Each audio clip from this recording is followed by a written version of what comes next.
یہ مرد کو کیوں نہیں پتا چلتا جب اس کے گھر بیٹی ہو جاتی ہے اس کو مار کے پھینک دیتا ہے یا اپنی بیوی کو چھوڑ دیتا ہے بیٹی سمیت، ان مرد کو کیا کہیں گے؟ بیسیکلی خان صاحبہ اس میں جو ہے جہالت ہے اور دین کی کمی ہے.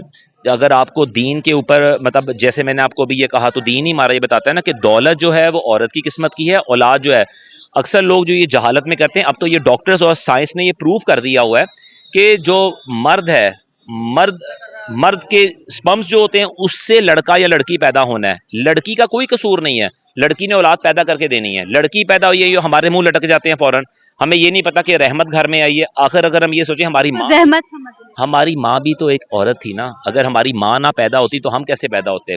تو یہ اللہ تعالیٰ کا قانون ہے. اس میں یہ میں اس کو جہالت کہوں گا کہ لڑکی کا پیدا ہونا یا لڑکے کا پیدا ہونا اس میں لڑکی کا کوئی عمل نہیں. اللہ تعالیٰ کی دین ہے. اللہ تعالیٰ کسی کو لڑکیاں دیتا ہے، کسی کو لڑکے دیتا ہے، اور مطلب جو بھی اللہ تعالیٰ دے صحت والی اولاد دے، اور اگر آپ کے نصیب میں ہے تو ملے گا. بیسیکلی یہ جہالت ہے.